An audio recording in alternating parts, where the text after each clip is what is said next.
Hello guys, welcome to my YouTube channel spread knowledge. और आज हम डिस्कस करने जा रहे हैं जो एचपी टेट का एग्ज़ामिनेशन हुआ था टीजीटी नॉन मेडिकल के लिए, जो हिमाचल प्रदेश बोर्ड ने कंडक्ट किया था नवंबर 2020 में। तो इसका हम जो फिज़िक्स सेक्शन है वो हम इसमें कवर करेंगे इस वीडियो में, और जो हम पहले जो है साइकोलॉजी और केमिस्ट्री का जो पोर्शन है उसको कवर कर चुके हैं। तो अभी जो है 61 क्वेश्चन से 90 क्वेश्चन तक 30 क्वेश्चन हम डिस्कस करेंगे। तो शुरू करते हैं।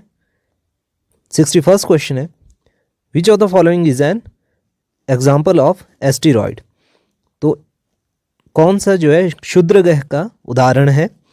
सप्त ऋषि यानी कि अर्सा मेजर या सीरीज या फोबोस या मून। तो मून तो हमें पता ही है, सैटेलाइट है।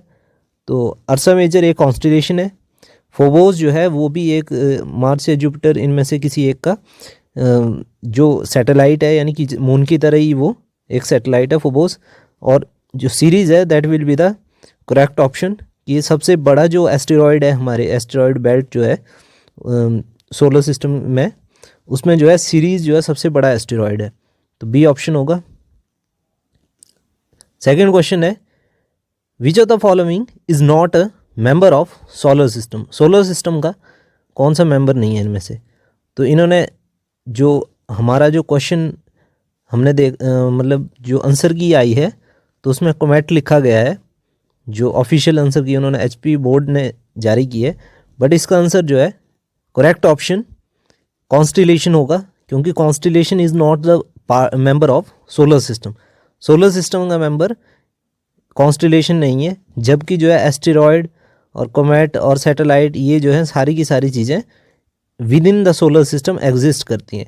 तो इसका आंसर जो है कॉन्स्टेलेशन होना चाहिए था, क्योंकि कॉन्स्टेलेशन जो है सोलर सिस्टम के बाहर होती है, तो इसलिए it is not a part of solar system. 63rd question is the refractive index of a medium is. तो इसमें ऑप्टिकल डेंसिटी और जो refractive index of the medium है, इनके बीच का रिलेशन पूछा गया है। तो इसका सही आंसर होगा कि वो डायरेक्टली प्रोपोर्शनल होता है ऑप्टिकल डेंसिटी के। तो ऑप्टिकल डेंसिटी के डायरेक्टली प्रोपोर्शनल होगा रिफ्रैक्टिव इंडेक्स। ऑप्शन ए इसका आंसर आएगा। और 64th क्वेश्चन है, if a wire of resistivity rho is stretched to double its length then what will be its new resistivity. तो क्योंकि बात की गई है रेजिस्टिविटी की, तो यहाँ पे कई स्टूडेंट्स जल्दी में रेजिस्टेंस इसका मीनिंग इंटरप्रेट कर लेते हैं, बट इट इज़ रेजिस्टिविटी जो कि चेंज नहीं होती है डायमेंशंस के साथ। रो हमेशा जो है किसी भी मटेरियल की कांस्टेंट रहती है, तो रिमेन सेम जो है इसका आंसर होगा कि resistivity will be remain same. तो C option is the correct answer. Next question is what will be the frequency of the bob of a pendulum which completes 20 vibrations in 1 minute। तो 1 minute के अंदर 20 vibration वो करता है, तो उसकी आप फ्रीक्वेंसी बताएंगे। तो फ्रीक्वेंसी कैसे निकाली जाएगी? 20 वाइब्रेशन इन 60 सेकेंड, यानी कि 20/60। तो 20/60 जब सॉल्व किया जाएगा तो कितना आएगा? 0.33 पर सेकेंड, और वो इक्वल टू होगा 0.33 हर्ट्स के इक्वल।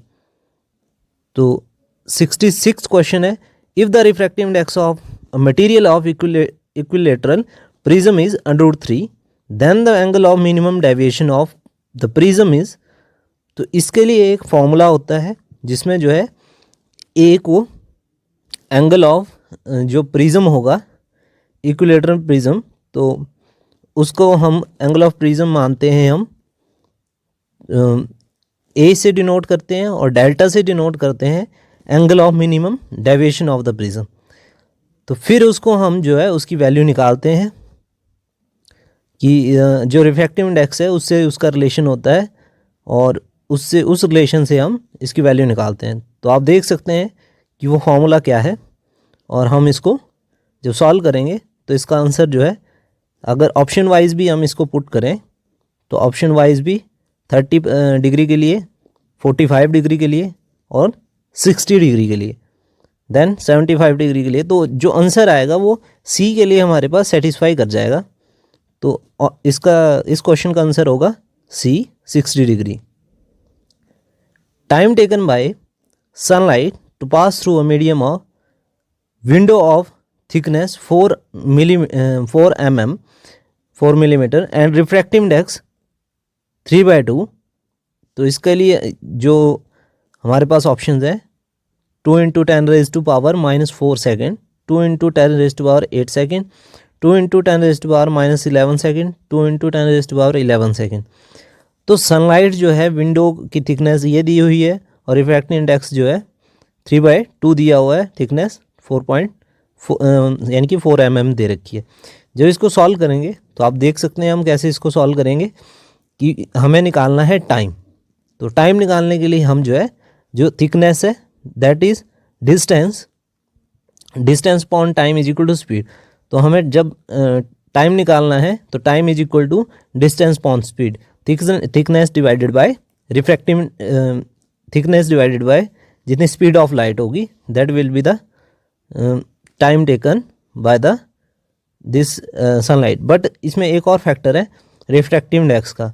तो ये जो वेलोसिटी है जो हमें पुट करनी है इस फॉर्मूले में, तो उस फॉर्मूले में जो रिफ्रैक्टिव इंडेक्स की जो वैल्यू है उससे हमें देखना पड़ेगा कि उसमें वेलोसिटी कितनी आएगी। जो जितनी वेलोसिटी आएगी उससे फिर उसके विद रिस्पेक्ट टू हम सॉल्व करेंगे उसको, और हमारे पास आंसर जो आएगा वो आएगा 2 × 10⁻⁻11 सेकेंड। 68th क्वेश्चन है, तो इसमें सी ऑप्शन था 67th में, 68th में है an electric bulb of 60 what is used for 6 hours per day. How many units of energy are consumed in 1 day by the bulb? तो 0.36 यूनिट इसमें answer निकाला गया है। तो आप अगर इसको सॉल्व करेंगे तो इसमें 6 को हम मल्टीप्लाई कर देंगे 60 से, तो ये आंसर आ जाएगा 360 पर डे, मतलब 360 वाट पर डे। अगर हमें इसको यूनिट्स में निकालना है एनर्जी की तो इसको किलोवाट में हमें कन्वर्ट करना पड़ेगा। तो किलोवाट में कन्वर्ट करने के लिए 360 वाट पर डे और 360 वाट पर डे डिवाइडेड बाय 1000, तो वो हो जाएगा किलोवाट में कन्वर्ट। तो किलोवाट में आएगा 360/1000 that is equal to 0.36 kilowatt per day, kilowatt hour per day. तो दैट इज 0.36 यूनिट्स। तो बी ऑप्शन आ जाएगा। 69th क्वेश्चन जो है इसमें लिखा गया है the work done on a body does not depend upon. तो जो वर्क डन होता है बॉडी के ऊपर, ठीक है, work done on body does not depend upon force applied, force के ऊपर तो भाई वो डिपेंड करता है, तो ये ऑप्शन तो हो नहीं सकता।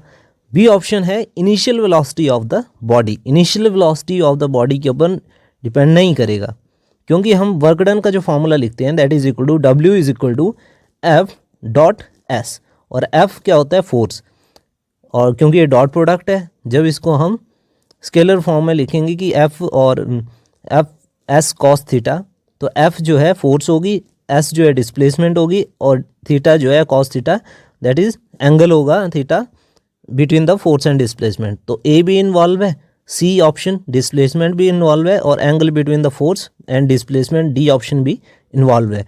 तो वर्क डन किसके ऊपर नहीं डिपेंड कर रहा है, initial velocity of the body के ऊपर। तो बी ऑप्शन आंसर होगा।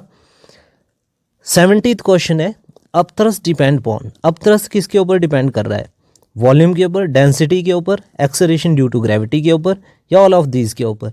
तो अपथ्रस्ट डिपेंड कर रहा है ऑल ऑफ दीज के ऊपर, वॉल्यूम के ऊपर भी, डेंसिटी के ऊपर भी, और एक्सेलरेशन ड्यू टू ग्रेविटी के ऊपर भी।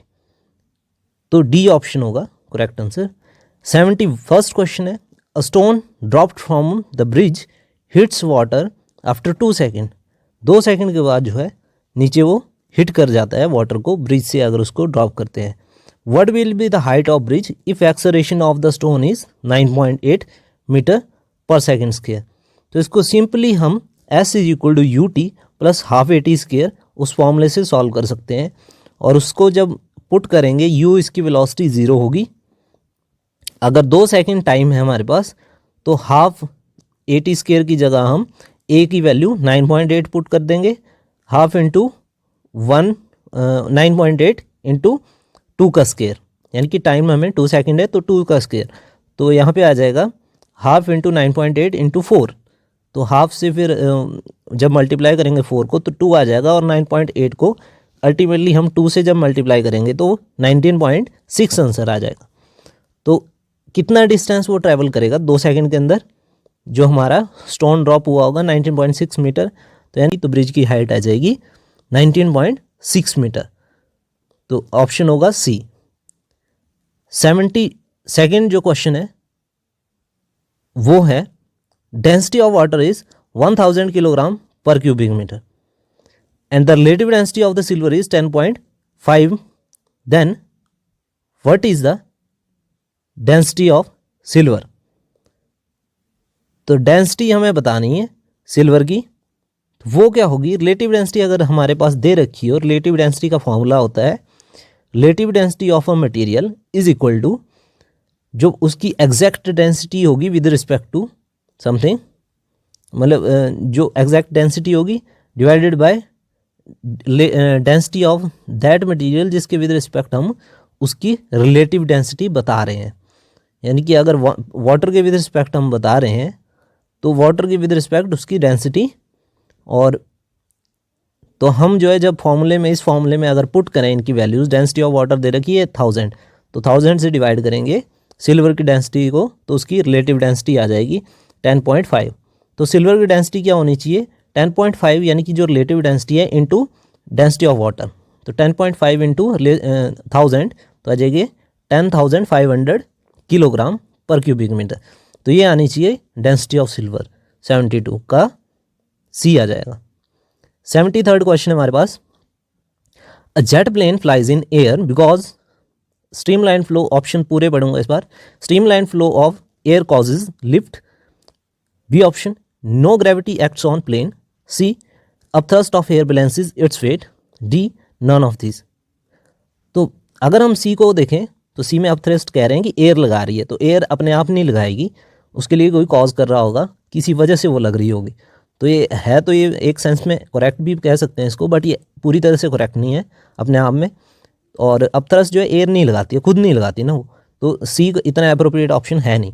तो बी में भी ये लिखा गया कि no gravity acts on plane, तो ग्रेविटी एक्ट नहीं करेगी, तो ये भी बात ठीक है, जब वो उड़ रहा है तो ग्रेविटी नहीं एक्ट करेगी, बट उसके पीछे भी कोई रीज़न है, तो बी ऑप्शन भी उतना अप्रोप्रिएट नहीं है। ए जो ऑप्शन है that is streamline flow of air causes lift, तो ये जो है ये एक पूरा हमें उसका एग्जैक्ट रीज़न दे रहा है, और ये भी बता रहा है कि उसकी वजह से वो लिफ्टिंग हो रही है उसकी, कि स्ट्रीमलाइन फ्लो है एयर का, उसकी वजह से उसके ऊपर थ्रस्ट लग रहा है, जो थ्रस्ट कॉज कर रहा है एरोप्लेन, उसकी वजह से वो लिफ्ट हो रहा है। तो ए ऑप्शन जो है अप्रोप्रिएटली इसको एक्सप्लेन कर रहा है, तो ए ऑप्शन इसका आंसर होगा 73rd का। 74th क्वेश्चन में है what is the relation between kinetic energy and momentum. तो काइनेटिक एनर्जी और मोमेंटम का हमें रिलेशन बताना है, वो हमें एग्जैक्टली फॉर्मूला पता ही होगा, ये डायरेक्ट फॉर्मूला पूछ लिया गया है। तो option A kinetic energy is equal to momentum का स्क्वायर डिवाइडेड बाय 2m, ये आंसर होगा। Water waves question number 75, water waves are options है longitudinal waves, transverse wave, combination of longitudinal and transverse wave, या none of these. तो इसका सीधा से answer जो है डायरेक्ट क्वेश्चन है, तो हमें पता होना चाहिए अगर हमें सॉल्व करना है तो 75 का सी होगा, combination of longitudinal and transverse wave. जब भी हम पानी में पत्थर मारते हैं तो अप एंड डाउन भी उसका मोशन होता है, और जो है परपेंडिकुलरली बाहर की तरफ, वो सेंटर जहाँ पत्थर पड़ता है उससे बाहर की तरफ भी उसके वेव्स जाती हैं, तो लॉन्गिट्यूडनल भी मोशन होता है और ट्रांसवर्स नेचर का भी वेव्स उसमें होती हैं। और 76 क्वेश्चन है infrasound can be heard by, तो इंफ्रासाउंड जो है कौन सा जीव है जो इंफ्रासाउंड को सुन सकता है, डॉल्फिन, राइनोसोर्स, बैट्स या फिर ह्यूमन बींग्स। तो इसका आंसर होगा राइनोसोर्स जो है वो इंफ्रासाउंड को सुन सकते हैं। 7th क्वेश्चन है which of the following waves are used in sonar. तो सोनार में कौन सी वेव्स यूज होती हैं, infrasonic waves, radio waves, audible sound waves या फिर अल्ट्रासोनिक वेव्स। तो अल्ट्रासोनिक वेव्स जो हैं इसमें सोनार में यूज होती हैं। The area under velocity time graph represents a physical quantity which has the unit. तो वेलोसिटी टाइम जो ग्राफ होता है उसका एरिया जो है that is equal to velocity into time. जब हम मल्टीप्लाई करेंगे तो वो एरिया की यूनिट हमें दे देगा। तो वेलोसिटी की यूनिट होती है metre per second into time करेंगे तो टाइम की यूनिट होती है सेकंड। तो metre per second into second that is equal to metre. तो 78 का बी। 79 का होगा the working of rocket is based on the principle of. तो working of rocket based on the principle of conservation of momentum. Conservation of momentum यहाँ apply हो जाता है हमारे वर्किंग ऑफ रॉकेट के लिए। तो D is the correct option. 80th question is maximum value of static friction is. तो maximum value जो स्टैटिक फ्रिक्शन की होगी दैट इज लिमिटिंग फ्रिक्शन, उसको हम बोलते हैं लिमिटिंग फ्रिक्शन। इसमें नेम पूछा गया है कि जो maximum value of static friction होती है उसको क्या कहा जाता है, तो लिमिटिंग घर्षण इसको हिंदी में बोलते हैं, लिमिटिंग घर्षण, और इंग्लिश में लिमिटिंग फ्रिक्शन। तो B is the correct option. 81st question है which of the following physical quantities remain constant when a particle is moving in a circle with uniform speed. तो यूनिफॉर्म स्पीड में जब कोई particle जो है move करेगा कौन सी क्वांटिटी कांस्टेंट रहेगी। देखिए वेलोसिटी जब कोई सर्कल में मूव करती है कोई चीज़ तो वेलोसिटी तो हर पॉइंट पे चेंज हो जाती है। क्यों चेंज हो जाती है, क्योंकि डायरेक्शन चेंज हो रही है। सो वेलोसिटी दो चीज़ों से, एक वेक्टर है और वेक्टर जो है दो चीज़ों से बना होता है, मैग्नीट्यूड और डायरेक्शन। क्योंकि डायरेक्शन हर पॉइंट पे चेंज होती है तो इसलिए वेलोसिटी तो एक कांस्टेंट है नहीं उसमें।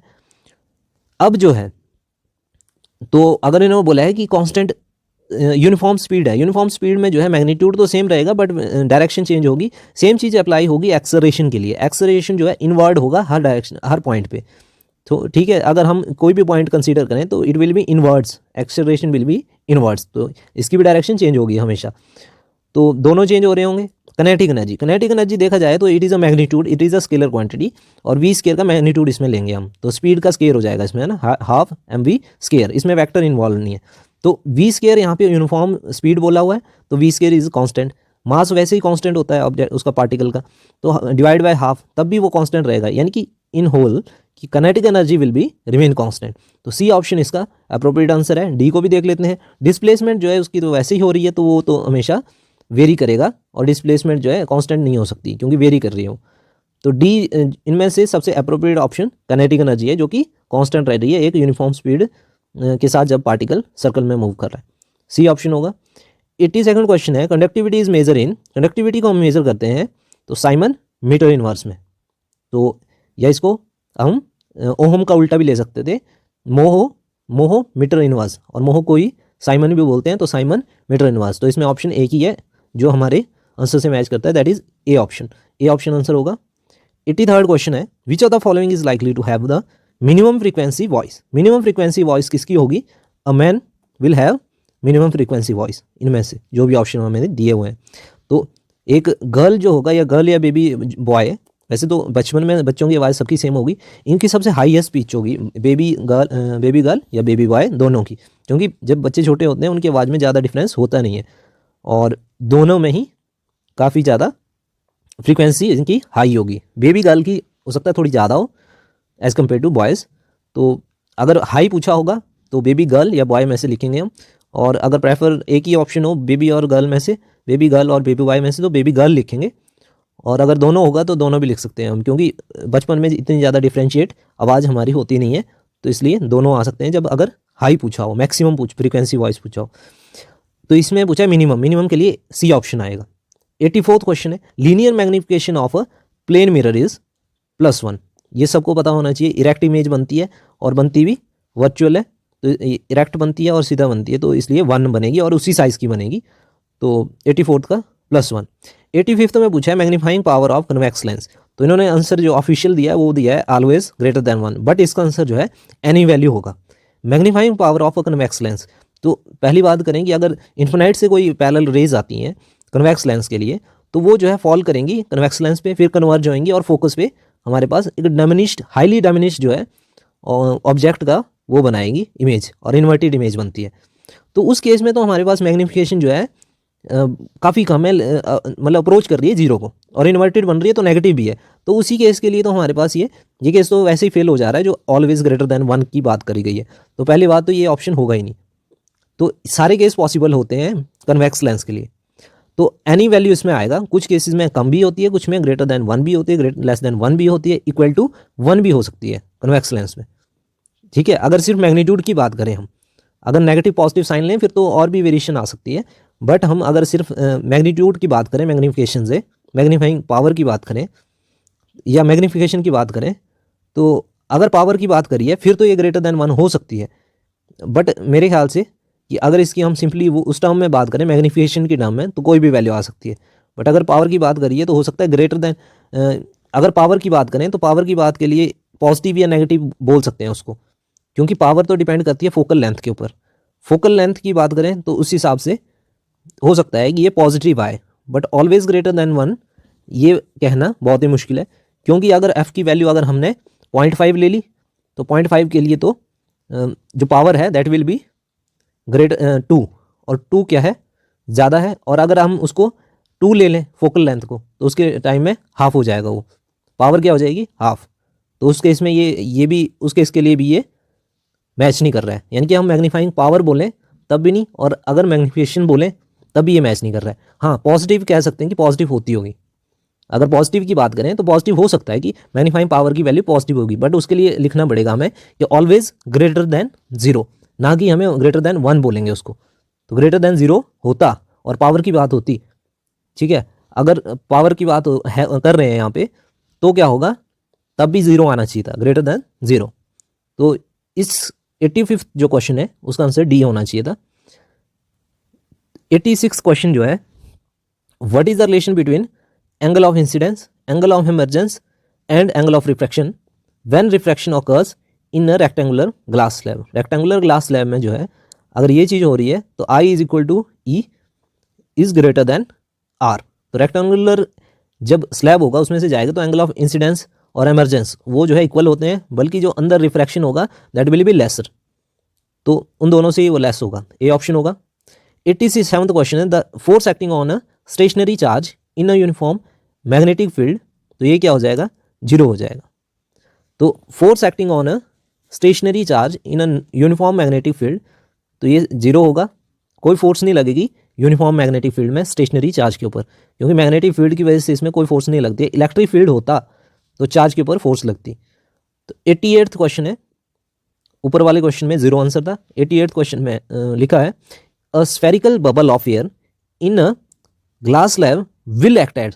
अगर स्फेरिकल बबल ग्लास स्लैब में दिया गया है, स्फेरिकल बबल अगर बाहर दिया गया होता है, हमें ग्लास स्लैब दिया गया होता तो वो करता है एज अ कन्वेक्स लेंस काम, बट क्योंकि ये रेयर मीडियम दिया गया है, इन अ डेंसर मीडियम, तो ये उल्टा काम करेगा, कन्वर्जिंग की जगह डाइवर्जिंग की तरह काम करेगा, तो बी ऑप्शन होगा। 89th क्वेश्चन है, name the matter which is used to make permanent lenses. तो अल-निको यानी कि एल्यूमिनियम, निकल और कोबाल्ट से ये बना होता है, अल-निको इसको कहा गया है। तो ये मटेरियल यूज़ होता है परमानेंट मैग्नेट बनाने में, और इसकी कॉर्सिविटी हाई होती है और रिटेंटिविटी लो होती है, तो इसकी वजह से इसको यूज़ किया जाता है अल-निको को परमानेंट मैग्नेट्स बनाने में। 19th क्वेश्चन है हमारे पास, name the device which is use to detect small electric current flowing in an electrical circuit. यहाँ इन होना चाहिए, तो इसके ऑप्शन हैं एमीटर, वोल्टमीटर, गैल्वेनोमीटर और नन ऑफ दिस। तो जो गैल्वेनोमीटर होगा that will be the correct option. ये स्मॉल से स्मॉल करंट जो है, मतलब काफ़ी स्मॉल करंट डिटेक्ट कर लेता है किसी भी इलेक्ट्रिकल सर्किट में, अगर इसको लगाया हो तो ये डिफ्लेक्शन दे देगा एकदम से।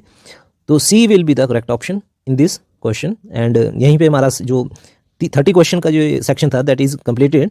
और थैंक्स फॉर वॉचिंग। अगर आपको अच्छी लगी हो वीडियो शेयर करें, सब्सक्राइब करें।